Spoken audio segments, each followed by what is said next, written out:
શ્રી સ્વામિનારાયણ ભગવાનની જય. શ્રી અક્ષર પુરુષોત્તમ મહારાજની જય. શ્રી ગુણાતીતાનંદ સ્વામી મહારાજની જય. શ્રી ભગતજી મહારાજની જય. શ્રી શાસ્ત્રીજી મહારાજની જય. શ્રી યોગીજી મહારાજની જય. શ્રી પ્રમુખ સ્વામી મહારાજની જય. શ્રી મહંત સ્વામી મહારાજની જય. શ્રી પ્રમુખ સ્વામી મહારાજ શતાબ્દી મહોત્સવની જય. સ્વાગતમ. આજની રવિવારની આ સાપ્તાહિક સત્સંગ સભામાં આપ સૌનું હાર્દિક સ્વાગત છે. આજથી દાયકાઓ પહેલા બ્રહ્મ સ્વરૂપ યોગીજી મહારાજે આરંભેલી આ રવિવારીય સત્સંગ સભા એટલે લાખો લોકો માટે જાણે આત્માનું ટોનિક, આત્માનો ખોરાક, આત્માનું પોષણ, જેના દ્વારા સૌ કોઈ નવી ઉર્જા મેળવે છે, સાચી સમજણની દિશા પ્રાપ્ત કરે છે. આવો આજની આ રવિવારની સત્સંગ સભાનો આરંભ કરીએ પરબ્રહ્મ ભગવાન શ્રી સ્વામિનારાયણના દિવ્ય નામ સ્મરણથી, શ્રી સ્વામિનારાયણ મહામંત્રની ધૂનથી. પરમાત્માએ આપણને એક અદ્ભુત ભેટ આપી છે.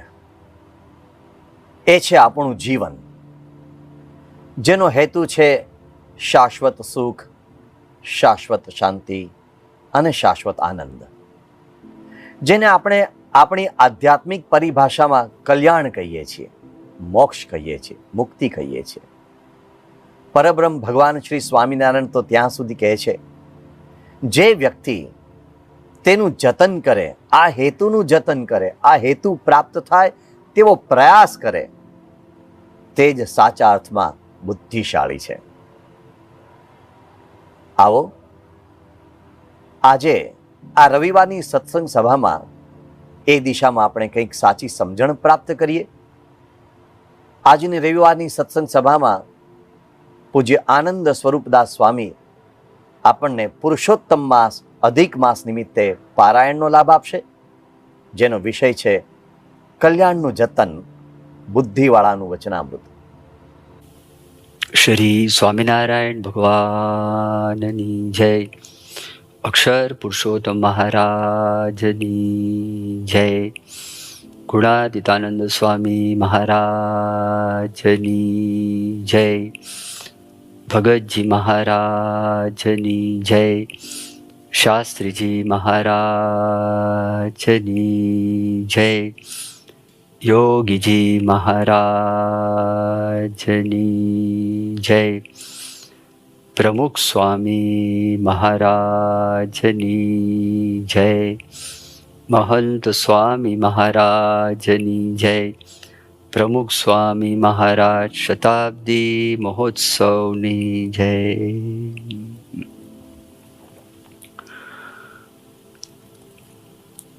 સ્વામિનારાયણ હરે વચનામૃત ગરડા પ્રથમ પ્રકરણનું 50મું. કુશાગ્ર બુદ્ધિવાળાનું. સ્વામિનારાયણ હરે સંવત 1876 મહાબદી પડવાને દિવસ શ્રીજી મહારાજ શ્રી ગરડા મધ્યે દાદા ખાચરની મેડીની ઓસરી આગળ પ્રાતકાળે વિરાજમાન હતા અને સર્વ શ્વેત વસ્ત્ર ધારણ કર્યા હતા અને પોતાના મુખારવિંદની આગળ મુનિ તથા દેશ દેશના હરિભક્તની સભા ભરાઈને બેઠી હતી. પછી શ્રીજી મહારાજે મુનિ પ્રત્યે એમ પૂછ્યું છે, જેને કુશાગ્ર બુદ્ધિ હોય તેને બ્રહ્મની પ્રાપ્તિ થાય છે. તે કુશાગ્ર બુદ્ધિ, તે જે સંસાર વ્યવહારમાં બહુ જાણતો હોય તેની કહેવાય કે નહીં, અથવા શાસ્ત્ર પુરાણના અર્થને બહુ જાણતો હોય તેની કહેવાય કે નહીં. પછી એનો ઉત્તર મુનિએ કરવા માંડ્યો પણ થયો નહીં. ત્યારે શ્રીજી મહારાજ બોલ્યા છે, કેટલાક તો વ્યવહારમાં અતિ ડાયા હોય તો પણ પોતાના કલ્યાણને અર્થે કંઈ જતન કરે નહીં, તથા કેટલાક શાસ્ત્ર, પુરાણ, ઇતિહાસ તેના અર્થને સારી પેઠે જાણતા હોય તો પણ પોતાના કલ્યાણને અર્થે કાંઈ જતન કરે નહીં. માટે એને કુશાગ્ર બુદ્ધિવાળા ન જાણવા, એને તો જાડી બુદ્ધિવાળા જાણવા. અને જે કલ્યાણને અર્થે જતન કરે છે ને તેની બુદ્ધિ થોડી છે તો પણ તે કુશાગ્ર બુદ્ધિવાળો છે. અને જે જગત વ્યવહારની કોરે સાવધાન થઈને મંડ્યો છે ને તેની બુદ્ધિ અતિ ઝીણી છે તો પણ તે જાડી બુદ્ધિવાળો છે. એ ઉપર ભગવદ્ ગીતાનો શ્લોક છે જે યા નિશા સર્વભૂતાનામ તસ્યામ જાગૃતિ સંયમી યસ્યામ જાગૃતિ ભૂતાની સા નિશા પશ્યતો મુનેહે. એ શ્લોકનો એમ અર્થ છે જે ભગવાનનું ભજન કરવું તેમાં તો સર્વ જગતના જીવની બુદ્ધિ રાત્રિની પેઠે અંધકારે યુક્ત વર્તે છે. કહેતા ભગવાનનું ભજન નથી કરતા. અને જે ભગવાનના ભક્ત છે તે ભગવાનના ભજનને વિશે જાગ્યા છે, કહેતા નિરંતર ભગવાનનું ભજન કરતા થકા વર્તે છે. અને શબ્દ, સ્પર્શ, રૂપ, રસ અને ગંધ એ જે પંચ વિષય તેને વિશે જીવ માત્રની બુદ્ધિ જાગ્રત વર્તે છે. કહેતા વિષયને ભોગવતા થકા જ વર્તે છે. અને જે ભગવાનના ભક્ત છે તેની બુદ્ધિ તો તે વિષય ભોગને વિશે અંધકારે યુક્ત વર્તે છે, કહેતા તે વિષયને ભોગવતા નથી. માટે એવી રીતે જે પોતાના કલ્યાણને અર્થે સાવધાનપણે વર્તે તે જ કુશાગ્ર બુદ્ધિવાળા છે. અને તે વિના તો સર્વ મૂર્ખ છે. ઇતિ વચનામૃતમ. એવી રીતે ગરડા પ્રથમ પ્રકરણનું 50મું વચનામૃત જે તે થયું.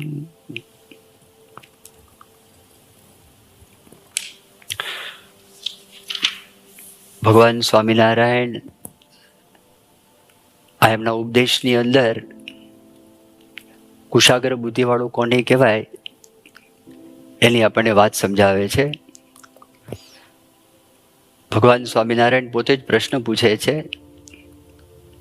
કે આ સંસાર વ્યવહારની અંદર જે સારી રીતે સમજતા હોય, જાણતા હોય એને કુશાગ્ર બુદ્ધિવાળા કહેવાય કે ન કહેવાય. બીજો પ્રશ્ન એવો પૂછ્યો કે શાસ્ત્ર, પુરાણ, ઇતિહાસ એના અર્થને સારી પેઠે જાણતા હોય તો એને કુશાગ્ર બુદ્ધિવાળા કહેવાય કે ન કહેવાય. કુશાગ્ર બુદ્ધિ એટલે તીવ્ર બુદ્ધિ, સૂક્ષ્મ બુદ્ધિ. આ સંસારની અંદર આપણે ઘણી વખત એવું બોલતા હોઈએ છીએ કે આ બહુ બુદ્ધિશાળી માણસ છે. તો એના અનુસંધાનની અંદર જ ભગવાન સ્વામિનારાયણ આ પ્રશ્ન પૂછે છે કે સંસાર વ્યવહારમાં બહુ જાણતા હોય અથવા તો શાસ્ત્ર પુરાણ એના અર્થને સારી રીતે સમજતા હોય ને કુશાગ્ર બુદ્ધિવાળા કહેવાય કે ના કહેવાય. એવો પ્રશ્ન પૂછી અને પછી ભગવાન સ્વામિનારાયણ છે એનો જવાબ પોતે આપે જ. કારણ કે સ્વામિનારાયણ ભગવાને આ પ્રશ્ન પૂછ્યો ત્યાં સંતો હરિભક્તો બેઠા હતા. એનો યથાર્થ ઉત્તર છે એ થયો નહીં. એટલે ભગવાન સ્વામિનારાયણ પોતે વાત કરે છે કે એને કુશાગ્ર બુદ્ધિવાળા એટલા માટે ન કહેવાય કે પોતાના કલ્યાણને માટે જતન કરતા નથી. પણ જે પોતાના કલ્યાણને માટે જતન કરતા હોય એ જ ખરેખર કુશાગ્ર બુદ્ધિવાળા છે. સંસાર વ્યવહારની કદાચ બુદ્ધિ ઓછી હોય, શાસ્ત્ર પુરાણની બુદ્ધિ પણ ઓછી હોય, પણ જો એ પોતાના કલ્યાણ માટે મહેનત કરતા હોય, પોતાના કલ્યાણ માટે જતન કરતા હોય તો ભગવાન સ્વામિનારાયણ એમ કહે છે કે એ બુદ્ધિશાળી કહેવાય. આ સંસારમાં આપણે જોવા માટે જઈએ તો મહાભારત કાળનો જ આપણે વિચાર કરીએ. મહાભારતની અંદર દુર્યોધન બહુ બુદ્ધિશાળી હતો અને મુત્સદી માણસ હતો. હવે એ વ્યક્તિને રાખ રખાવટની અંદર પણ નિપુણ બુદ્ધિ હતી. નહીંતર ઘણા બધા રાજાઓ એના પક્ષની અંદર ભળે નહીં. પાંડવોની સેના એની સરખામણીની અંદર નાની સેના હતી અને 11 અક્ષૌહિણી સેના એણે ભેગી કરેલી હતી. એમાં એક અતિ આશ્ચર્યની વાત તો એ છે કે 5 પાંડવની અંદર નકુળ અને સહદેવ જે માદ્રીના સંતાનો હતા એ સૌથી નાના હતા. એમના સગા મામા શલ્યજી હતા અને શલ્યજી મહારથી હતા. અને એમને જ્યારે સમાચાર મળ્યા કે 12 વર્ષ વનવાસ અને 1 વર્ષ અજ્ઞાતવાસ પાંડવોનો પૂરો થયો છે અને પાંડવોને વનની અંદર બહુ કષ્ટ પડેલું છે, સ્વાભાવિકપણે એના સગા ભાણાઓ પણ એ 5 પાંડવોમાં ગણાય. એટલે શલ્યના મનમાં એમ થયું કે હું 5 પાંડવો છે એના સમાચાર છે, એ સમાચાર પૂછવા માટે એમને મળવા માટે હું જાઉં. એટલી વારમાં તો ત્યાં આગળ એક સંદેશવાહક આવે છે અને એમણે એવી વાત કરી કે સંભાવના એવી છે કે પાંડવો અને કૌરવો એ બંને વચ્ચે યુદ્ધ થવાની સંભાવના છે, યુદ્ધ થવાની શક્યતા છે. તો પાંડવોની ઈચ્છા છે કે તમે એમને આવીને મળો અને એના પક્ષની અંદર તમે ભળો અને તમે લડાઈ કરો. તરત જ એણે પોતાનું એક અક્ષૌહિણી સૈન્ય તૈયાર કર્યું અને તૈયાર કરીને પાંડવોને મળવા માટે જ એ પોતે નીકળેલા હતા. પણ જો દુર્યોધન એક એવો વ્યક્તિ, એટલે સંસાર વ્યવહારની અંદર બહુ જ એમની બુદ્ધિ ચાલતી હતી. એના જાસૂસો બધે એમને મોકલેલા હતા. એને સમાચાર મળી ગયા કે આવી રીતે શલ્ય નીકળેલા છે અને ગમે તેમ કરીને આપણા પક્ષની અંદર આપણે ભેળવી દેવા છે. અને પછી તો રસ્તાની અંદર શલ્ય આવતા હતા તો ઠેકાણે ઠેકાણે એમને વિશ્રામ ગ્રહ તૈયાર કર્યા, જ્યાં આગળ મનોરંજનના બધા સાધનો તૈયાર કર્યા. ભોજન પણ વિવિધ પ્રકારના અલગ અલગ વિશ્રામ સ્થાનની અંદર પ્રાપ્ત થાય. હવે શલ્યને ખબર નહીં કે આ કરનાર વ્યક્તિ કોણ છે. એના મનમાં એમ થયું કે યુધિષ્ઠિર રાજાએ મારા માટે આ બધી વ્યવસ્થા કરેલી છે. પણ 3, 4, 5 વિશ્રામ ગૃહમાંથી જ્યારે પસાર થયા અને પછી એમણે વાત કરી કે આ જે વ્યક્તિએ બધું કરેલું છે મારે એમને મળવું છે. અને તે વખતે દુર્યોધન ત્યાં આગળ આવે છે અને દુર્યોધન જોઈને પહેલાં તો હેબત ખાઈ જાય છે, પણ પછી એને ખબર પડી કે આ બધી વ્યવસ્થા એને કરેલી જ છે. એક શિષ્ટાચાર કહેવાય, એને ભેટે છે, મળે છે. અને એમના મુખમાંથી એક વાક્ય નીકળી ગયું કે તમે મારા માટે બધી સરભરા કરી છે, વ્યવસ્થા કરી છે, આ માનપાન આપ્યું છે અને ગાનદાન છે એ બધું કરેલું છે. તો તમારી જે ઈચ્છા હોય મને કહો અને તમારી માગણી હું પૂરી કરું. તો તે વખતે આ પોતે એવું બોલ્યા કે તમારે મારા પક્ષની અંદર એ લડવાનું છે. પહેલાં તો વિચારમાં પડી ગયા, પણ વચન આપેલું હતું કે તમે જે માગશો હું તમને આપીશ. એટલે શલ્ય પોતે આજે આમના પક્ષમાં ભળવા માટે ગયેલા પાંડવોના પક્ષમાં, એની જગાએ એમણે દુર્યોધનના પક્ષની અંદર એ લડાઈ કરવી પડી. તો જો આ સાંસારિક બુદ્ધિ દુર્યોધનની અંદર એ ભરપૂર હતી. ભગવાન સ્વામિનારાયણના પ્રથમ આધ્યાત્મિક વારસદાર ગુણાતીતાનંદ સ્વામી હતા. ગુણાતીતાનંદ સ્વામી એમના ઉપદેશની અંદર એક વાત પોતે કરે છે. સ્વામીએ કહ્યું કે વડોદરા ગાયકવાડ રાજા સ્વામિનારાયણ ભગવાનના વખતમાં હતા. એમના દિવાન હતા, બહુ બુદ્ધિશાળી માણસ, બહુ ચોજાળી બુદ્ધિ. આ સંસાર વ્યવહારની અંદર એ બહુ પોતે નિષ્ણાત હતા. તો કેટલા બધા બુદ્ધિશાળી હતા. તો ગુણાતીતાનંદ સ્વામી કહે છે કે ગાયકવાડનું જે રાજ્ય હતું તો એનું દિવાનપદ તો પોતે કરતા હતા, પણ સિંધિયા અને હોલકર એની પણ દિવાનગીરી આ પોતે કરતા હતા. એટલા બધા એ બુદ્ધિશાળી માણસ હતા. રાજા હોય તો રાજા તો ગાદી શોભાવે, પણ આ બધું કામકાજ છે એ દિવાન પોતે કામકાજ કરતા હોય એવા એ બુદ્ધિશાળી માણસ હતા. ગુણાતીતાનંદ સ્વામીના વખતની અંદર શિવલાલ શેઠ હતા. તો શિવલાલ શેઠ એક વખત ગુણાતીતાનંદ સ્વામી પાસે આવ્યા અને એમણે મંદિરની અંદર રસોઈ લખાવી, ઠાકોરજી માટે, હરિભક્તો માટે, સંતો માટે. અને ગુડાતાન સ્વામી પૂછ્યું કે શિવલાલ રસોઈ શેની? ત્યારે શિવલાલ શેઠે વાત કરી કે શહેરની અંદર એક સ્થાનમાંથી મેં સોનું લીધું અને બીજા સ્થાનની અંદર મેં સોનું આપ્યું. એ જે આખું થયું તેમાં મને 150 રૂપિયા પ્રાપ્ત થયા, એમાંથી આ રસોઈ લખાવેલી છે. હવે એક જ શહેરની અંદર ત્યાં સોનું એક ઠેકાણેથી લે અને બીજે ઠેકાણે આપે. આ ગુણાતીતાનંદ સ્વામીના વખતની અંદર સમય જ્યાં 1 રૂપિયાની પણ બહુ મોટી કિંમત કહેવાય, એ વખતે 150 રૂપિયા પ્રાપ્ત થાય તો શિવલાલ શેઠની કેવી બુદ્ધિ કહેવાય. તો આ સંસાર વ્યવહારની અંદર કોઈ વ્યક્તિ થોડીક મહેનત કરે અને ઝાઝા પૈસા એને પ્રાપ્ત થાય, થોડોક અભ્યાસ કરે અને બધું યાદ રહી જાય, તો આ સંસારની અંદર એ વ્યક્તિને બુદ્ધિશાળી છે એ બુદ્ધિશાળી કહેવામાં આવે. તો એને કુશાગ્ર બુદ્ધિવાળા કહેવાય કે નહીં? આવો પ્રશ્ન છે. આવો પ્રશ્ન ભગવાન સ્વામિનારાયણ પૂછે છે.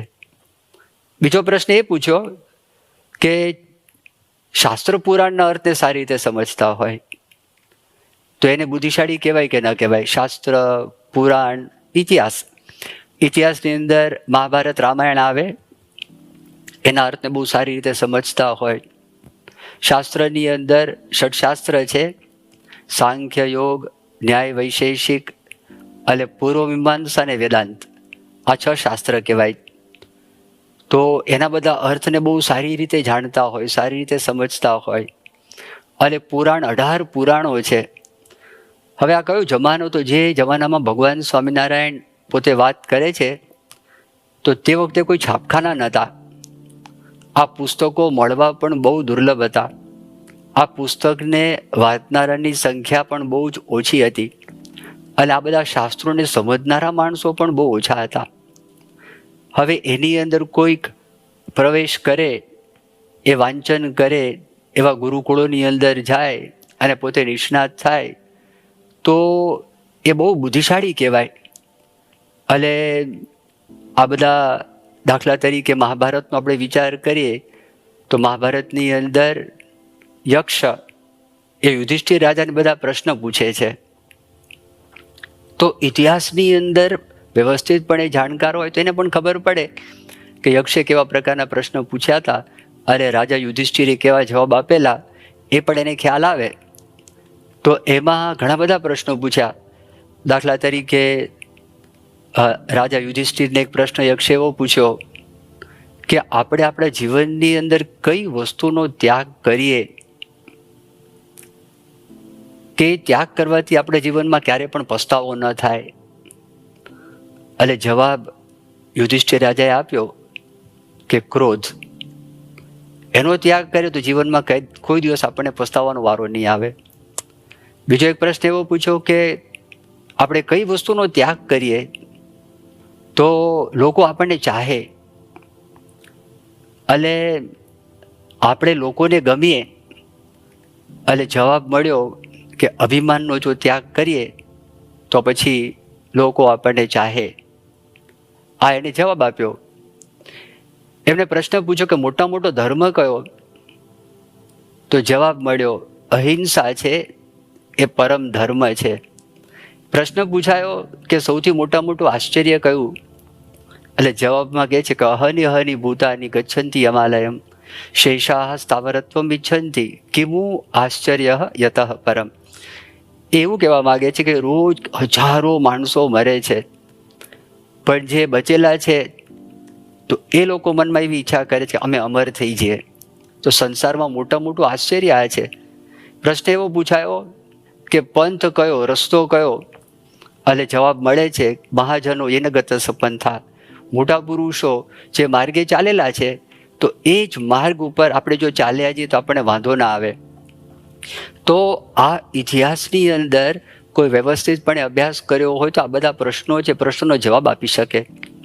એવી રીતે આજે 6 શાસ્ત્રની વાત કરી, એમાં ન્યાય છે, ન્યાયશાસ્ત્ર છે, અથવા તો કોઈ વ્યાકરણની અંદર પણ ઊંડા ઉતરેલા હોય તો આપણને બહુ નવાઈ લાગે. એ એટલી બધી સૂક્ષ્મ બુદ્ધિ જોઈએ તો માણસ ન્યાય, વ્યાકરણ, આ વેદાંત છે એની બધી જે વાતો છે એ વાતો સમજી શકે. દાખલા તરીકે ન્યાય છે તો ન્યાયની અંદર 7 પદાર્થની વાત કરી. તો પહેલાં આપણે જેમ પદાર્થ માને છે એવા પદાર્થની વાત નથી કરી, પણ જેમ દ્રવ્ય છે, ગુણ, આ બધા ગણાવ્યા છે અંદર, સમવાય, અભાવ, આ બધા 7 પદાર્થો એ ન્યાયની અંદર ગણાવેલા છે. હવે અભાવ પદાર્થ કહે છે. હવે પહેલાં તો સમજવું જ મુશ્કેલ છે. અભાવ એટલે અનુપસ્થિતિ, અભાવ એટલે ગેરહાજરી. હવે ગેરહાજરી પદાર્થ છે, કારણ કે એ આપણે અનુભવીએ છીએ કે અમુક વસ્તુ નથી. દાખલા તરીકે પવન છે તો પવનમાં રંગ નથી, તો આપણને અહેસાસ થાય બરોબર પવનમાં રંગ નથી, તો એનો નિતાંત અભાવ છે પવનની અંદર. તો આવી રીતે બધી ચર્ચાઓ, આ તો મેં બહુ સામાન્ય વાત કરી, પણ જે ન્યાય ભણેલા હોય, ન્યાયના પંડિતો હોય, એ પરસ્પર ચર્ચા કરતા હોય તો કશું ખબર પડે નહીં કે શું વાત ચાલે છે.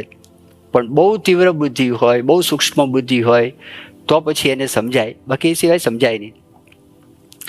હવે મહારાજ એવું પૂછે છે કે શાસ્ત્ર પુરાણ ઇતિહાસના અર્થને સારી રીતે સમજતા હોય ને બુદ્ધિશાળી કહેવાય કે ન કહેવાય? મહારાજ કહે છે ને ન કહેવાય. જે પોતાના કલ્યાણને અર્થે જતન કરે છે એ જ વ્યક્તિ બુદ્ધિશાળી છે. આવી વાત એ શ્રીજી મહારાજ પોતે સમજાવે છે.